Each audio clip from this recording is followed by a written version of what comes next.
Wow, wow, wow. Yes, yes. Dale, so happy to see you. Even happier, though, because the NFL is back, baby. We just included a fantastic weekend watching tons of football. I watched it for 13 hours yesterday. So did you. You haven't even unpacked that box yet because you have like 18 TVs in your house. How are you? I'm good. I'm good. Football weekends have always been a balance for me. Yes! My Buckeyes on Sundays, that balance my Browns on Sundays. It's like a hair of the dog almost. Yep. Yeah. And it was just weird not having Ohio State on Saturday. That's what really sucks, too. Yeah, that was just weird. I mean, I'm used to watching the Ravens bend me over and have their way with me. But I'm not used to having my Saturdays of my Buckeyes not doing that. So it was just weird. It was a good gambling weekend for me. I ended up going 8-3. Yes. A lot of plus money teams or plus point teams, and they ended up coming through. Yep. So we're going to break down some of the games that we thought caught our eye a little bit.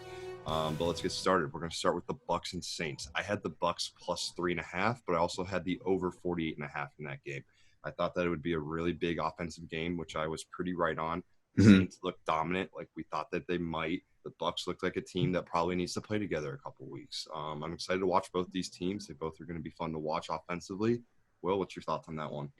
I'm not surprised that you hit the over because I would have bet the same thing, would have thought a bunch of offensive fireworks.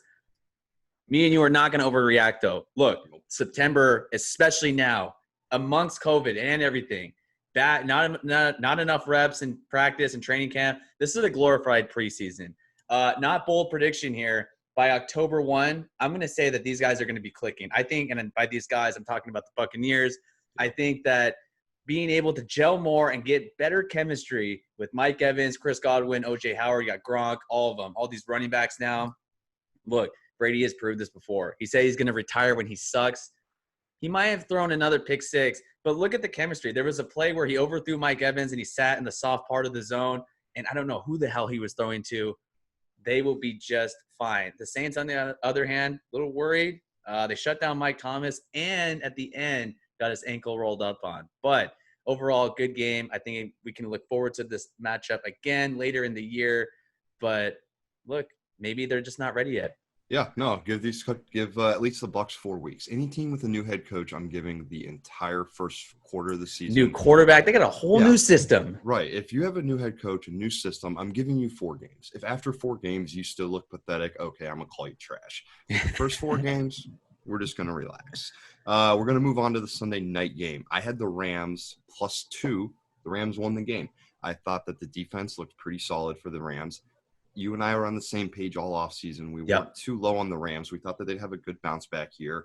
Sean McVay, he's a great offensive mind. I knew that the offense would have a turnaround. I really like Cam Akers. I think that the more time he gets to develop, I think he's going to be a good lead back in this league. Yeah. Robert Woods looked incredible. I thought Jared Goff looked tough. I like the Rams. What'd you think? Okay, I don't know if too much Hard Knocks Kool-Aid, but the Rams did christen and popped SoFi Stadium's cherry with the W. You're going to take it. Glad you hit the over. They won by 3. Look, I think that we kind of overlooked how good and how brilliant of a mind Sean McVay is. Everyone said, oh, the Super Bowl hangover season, it's too much. Jared Goff is making the right steps. You nailed it. Robert Woods had a good game. I was hoping they would get Cooper Kupp because he's on my fantasy team, but I'm not going to go too much into fantasy. I went 1-2 this weekend. Very bad. Dale is an expert gambler. Back to business, though. Malcolm Brown, Cam Akers in the backfield. I like it. It's a good mix-up. Flip side, got to talk as if we're those talking heads. Got to mention the Cowboys, unfortunately. What the fuck is Mike McCarthy doing? You have CeeDee Lamb, Amari Cooper, and Michael Gallup. Why are they not getting involved more? And Zeke's stomach tattoo. Yes, the feed me. I realize he's your boy. Went to Ohio State. But when he's 47 years old and out of shape, which I know he will be, that's not going to look too good. We would expect a vertical attack with the Cowboys, but come on now. They have all those weapons. CeeDee Lamb looked pretty good in his rookie debut, but don't count out the Rams. The NFC West, the most competitive, and I think best division in the NFL. The fact that they're going to try to add to that competitiveness, I love it. Yeah, and trust me, we'll do a pod after the first 4 weeks, and we'll break down first-year head coaches and teams and see where they're all at. So, again, with the Cowboys, I don't want to get too far ahead. McCarthy, I'm going to give him 4 weeks, figure things out. Give him some time. Yeah, and we'll go from there. Let him marinate. Superman, back on the field yesterday. Probably the second most talked about name this offseason behind Tom Brady. Him and Belichick got a chance to step out on the field, show the creative side. Josh McDaniels was able to open up the playbook in ways that he was never able to with Tom Brady. I really think that Cam Newton's going to be a long-term fit in New England, and I thought that prior to yesterday. Okay. And yesterday, I don't see it getting worse. I really think that Cam Newton, Bill Belichick, and Josh McDaniels are going to thrive together. Yes, sir. Social media really fast. Dolphins Twitter really need to relax, pump the brakes. I get it that you love Tua. You drafted him really high, 6 overall, but you cannot call for his name in the middle of the game. Ryan Fitzpatrick, for the time being, is your man. I don't think Tua can walk yet. He looks like he's still limping from that hip surgery. Flip side, though, Dale, the hoodie. Bill Belichick is the class. He is a mastermind, and New England is still the class of the division. Cam Newton looked good. And I love how you mentioned Josh McDaniels, play caller, kind of reminiscent of his days in Denver when he had Tim Tebow. You have that kind of dual threat attack. You can run and pass.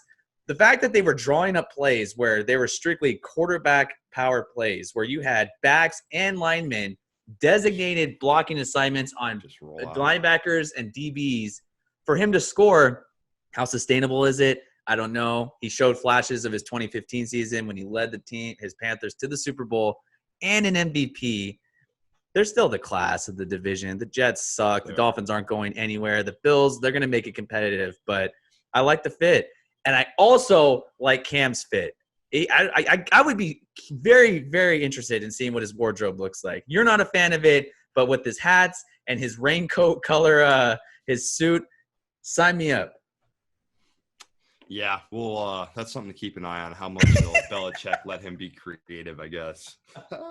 I love it. But, Will, so it's not all positive. There's only one game on the schedule yesterday that I watched, and I genuinely said these two football teams are not very good.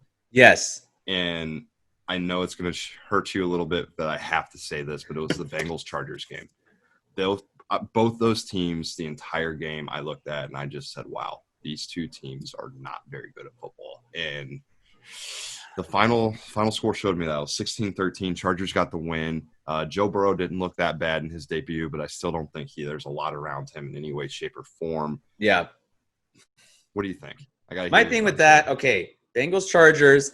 Not only did the Bengals out-charger the Chargers, that was impressive. It was a super sloppy game. It was. Quite frankly, other than a couple of, great defensive plays on the Chargers side, and Joey Bosa. He had a monster game. Welcome back, Joey. Congrats on the extension. They played awful. I really want to cheer for Tyrod Taylor. I really do. But the inability of having this being on the same page, and I get it. We mentioned it with Brady before. This glorified preseason needs a few weeks to gel and get together. COVID kind of ruined practices because there's no contact. You can't go full speed. I don't know. Eckler didn't get really involved. I like how they tried to involve Mike Evans, but look, it was a bad game. I thought they were going to lose. I was expecting to. And then to end this really fast, A.J. Green pushed off. He pushed off on Casey Hayward. That's pass interference. And there was all this discretion and whatever. You and I will never know it. And NFL officials who get paid tons of money still can't figure this shit out, but a win's a win. That's true. Want to know. You can't be mad about that. Now, personally, this game was the biggest surprise for me yesterday. And I don't even want to say surprise. The fact that the Seahawks were +1 entering there, I was licking my chops. I took the Seahawks +1 against the Falcons. I thought that was the easiest money of the day. The Seahawks went in there and looked dominant. I haven't seen the Seahawks offense look that complete probably since the year they won the Super Bowl. Their passing attack was on point. They had a two-headed running back system in the backfield. Carlos Hyde and Chris Carson that both did very well yesterday. Russ was Russ, and the Seahawks went into Atlanta and got the dub. And trust me, Atlanta didn't look bad. That's the best I've seen Atlanta play in a while offensively. Matty Ice looked good. The receivers looked good. Gurley looked really good in the ATL jersey. What do you think? I'm happy the Seahawks got the dub. Mr. Unlimited. Mr. Unlimited. Everybody has to have an alter ego. I think I have an alter ego. His name's Mr. Unlimited. Yeah, you gotta be unlimited. I'm unlimited. Dale, we mentioned it before in a funny episode a couple weeks ago. Russell Wilson, social media and PR marketing, not very good. Honestly, it's cringeworthy. But, man, I will tell you this. When he gets on the field, when it matters most, that motherfucker is that guy. Why he isn't in this tier 1 discussion with Mahomes and Lamar, I'm not sure. Since 2012, hasn't missed a game. He had a chance to win. He already won a Super Bowl, but to win 2. I mean, he's sipping that Phillip Rivers concoction where he doesn't miss any time on the field. That's the most important thing. And you mentioned the weapons. You got DK Metcalf, Tyler Lockett. You got the running back by committee. I get it. You like Carlos Hyde because he's your boy from Iowa State. But I'm not giving up on Rashad Penny, but hopefully it comes back. No, Russell Wilson. We mentioned it with the Rams, the NFC West. I think it's the best division and deepest in the NFL. Look, he's so good. Yeah. I mean, that 4th and 5 pass to Metcalf where he just basically touched the ceiling of that new Atlanta stadium and it just dropped into the bucket. It's great. Is he an MVP candidate? Too early. We're not going to overreact. But the Seahawks look great. And pencil them in for another postseason. I'd really, unless he's hurt, he is single-handedly, Russell Wilson I'm referring to, has given that franchise credibility, has put them on the map and makes them relevant. No, you're absolutely right. And I'm excited to watch them moving forward. Guys, we're going to leave you on this. 2 Monday night games tonight. Will and I are going to make some picks here Monday night throughout the preseason, keep track of who does better. We'll have some disagreements. I'm sure we'll have some agreements as well. Today, first game. Will, what's your thoughts? Who you taking to win? And the one thing you're looking forward to watching, Steelers-Giants. Steelers are 5.5-point favorites. Give me the points with the Steelers. Yes, Big Ben is back from surgery on his elbow. Look, you got Juju Smith-Schuster and James Conner. Ben's been there. He's done that. And I think as long as he's not in a walking boot, which he always seems to find himself in, I think he could be comeback player of the year. I'm not sold on what the Giants have. I need to see more of Daniel Jones. You got Saquon Barkley. But if they're going to pack the box, which I know the Steelers will, what do you got? I'm going to go Steelers. Okay.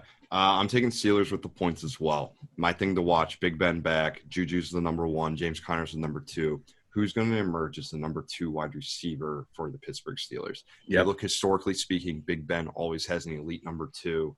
And I'm interested to see who comes out of the Rumble because there's a couple of receivers in Pittsburgh that I think have a chance to emerge as like a high-level fantasy type number 2 receiver there.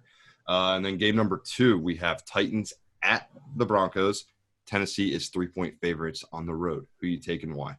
A lot of people are forgetting that Tennessee was up 10-0 on the defending Super Bowl champs in the AFC title game last year.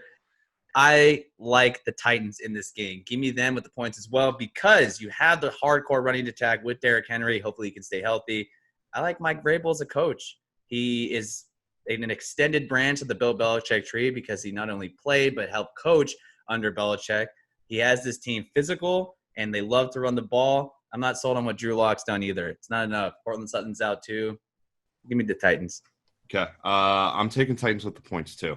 Too many injuries in Denver for me to want to hop on that bandwagon right now, especially week 1.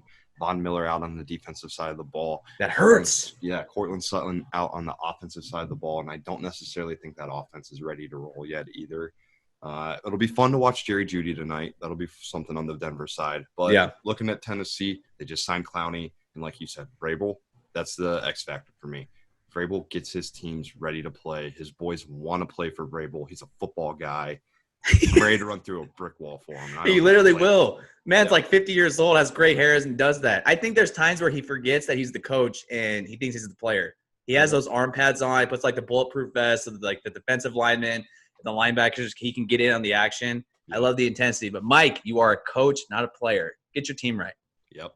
Guys, football's back. Yes! I could not be happier. I know we're all happy. Will's going to see if his Padres can get a little sweep tonight. Yes, please. No, they completed 2 sweeps. They're going to take on the Dodgers for this 3-game set. They were 2.5 back. We haven't had this news with the Padres, and we'll talk about tomorrow. Yeah. But football tonight, too. Football tonight. Football a little bit tomorrow. Padres tomorrow as well. Give us a follow. WOTM Daily, IG, Twitter, Apple, Spotify, YouTube. Will, have yourself a day. Talk to you later. Dale, you too. See you guys.